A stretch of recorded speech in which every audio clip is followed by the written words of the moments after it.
আসসালামু আলাইকুম, কেমন আছেন সবাই? আশা করছি সবাই ভালো আছেন। আলহামদুলিল্লাহ আমিও ভালো আছি। হঠাৎ করে আব্বু যখন ফোন দিয়ে বলে যে খিচুড়ি খাবে, তো তো আম্মু আর আমি তড়িঘড়ি করে তাড়াতাড়ি সব কিছু ম্যানেজ করে নিলাম। তারপর একে একে সব কিছু ভর্তার জন্য ভেজে নিচ্ছিলাম।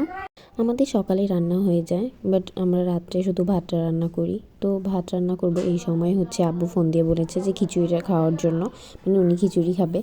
তারপর আম্মু বললো যে আসো আমার সাথে একটু হেল্প করো।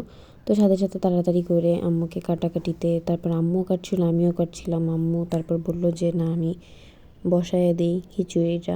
তো আমি এখানে ডাল ধুয়ে নিচ্ছিলাম।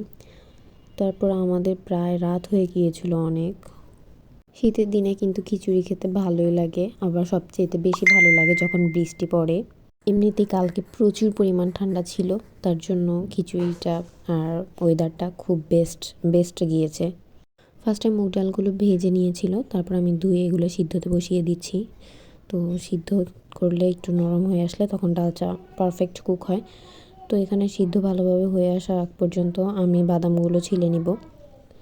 তো সালাদ কিন্তু জমে খিচুড়ির সাথে, আর আমাদের বাদাম ভর্তা হবে, শুটকি ভর্তা হবে, সিম ভর্তা হবে, সব কিছুই আর কি ভেজে কেটে গুছিয়ে নিচ্ছিলাম।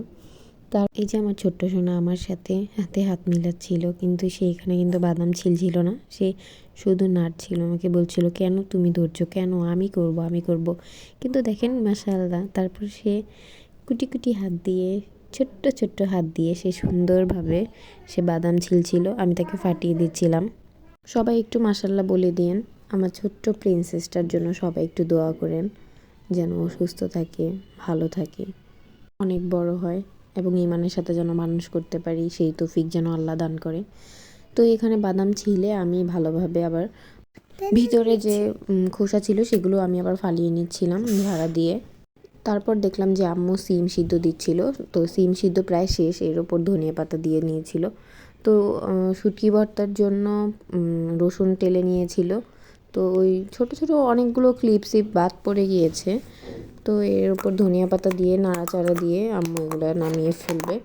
তো ভর্তা কার না খেতে ভালো লাগে, আমার ভর্তা খুব পছন্দ, খুবই ভালো লাগে। ভিডিও ভালো লাগলে অবশ্যই লাইক কমেন্ট শেয়ার করে পাশে থাকবেন, আর আমার কথায় ভুল দুটি হলে ক্ষমা দৃষ্টিতে দেখবেন। এখানে আম্মু খিচুড়ি বসিয়ে দিচ্ছিল, তো খিচুড়ি ওইভাবে ক্লিপ নেওয়া হয়নি, ভালোভাবে চাল ডাল ধুয়েই আমি দিয়েছিলাম। তো এখানে কষিয়ে ভালোভাবে বসিয়ে দিয়েছিল। আমি সালাদের জন্য সালাদ কাটছিলাম। তো পেঁয়াজ কাঁচামরিচ আমি ভালোভাবে কুচি কুচি করে শসাগুলো কেটে তারপর পরিষ্কার করে ধুয়ে এগুলো নিয়েছিলাম। তো দেখলাম যে আব্বু এসে পড়েছে, আমি যখন সালাদ কাটছি তখন আব্বু এসে পড়েছে। তো আম্মু বলছিল যে ধনেপাতা ভর্তার জন্য কেটে দিতে, তার জন্য আমি আবার আমার মেয়েকে শসা কেটে দিলাম, তার জন্য কিছু গোল গোল করে স্লাইস রাখলাম, কেন সে ঝুড়িটা খেতে পছন্দ করে না। সবচেয়ে বেশি আমার মেয়ের আবদার, সে কি চায়। এটা প্রতিটা বাবা মার ক্ষেত্রেই, সন্তান কি ভালোবাসে, সন্তান কি চায়, সন্তান কি খেতে পছন্দ করে, সেটাই সবচেয়ে বেশি ফোকাস থাকে। যাক, সবার জন্য দোয়া ভালোবাসা রইল, আপনারাও আমাদের জন্য দোয়া করবেন। তো এখানে সালাদ প্রায় কাটা শেষ হয়ে গিয়েছে। তো কার কার ভাল লাগে যখন শসা কাটেন একটু করে মুখে দেন, আমার তো এটা একটা অভ্যাস, আমি যখনই সালাদ কাটি তখন একটু মুখে দিই। এই যে দেখেন কি সুন্দর হয়ে গেছে। তো আম্মু এখানে ভর্তা বানাবে, আমি ভর্তা বানাতে পারি না আসলে। আমি যখনই ভর্তা বানাই, যখনই আমার একটু খেতে মন চায় বা একটু অল্প করে বানাই তখন আমি বানাই, তো তখন আর কি হাত জ্বলে, খুবই কষ্ট হয়। তো আম্মু দেখেন ভর্তা বানাচ্ছে, ধনিয়া পাতা ভর্তা। তো এখানে শুটকি ভর্তা, কালিজিরা ভর্তা, বাদাম ভর্তা, সিম ভর্তা। তো এখানে টিকিয়া প্রস্তুতি চলছে। আমাদের সব কিছু ব্লেন্ড করা ছিল, তো ফ্রিজ থেকে নামিয়ে এখানে ব্রেস্তার সাথে ডিমের সাথে ভেজে নেবে।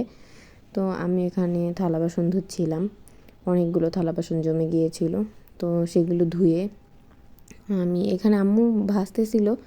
তো আমি খিচুড়িটা দেখেন মাশাআল্লাহ খুব সুন্দর এসেছে, খুবই ঝরঝরা হয়েছিল। তো এই যে থালা বাসন অনেকগুলো জমে গিয়েছিল, তো ধুয়ে নিলাম।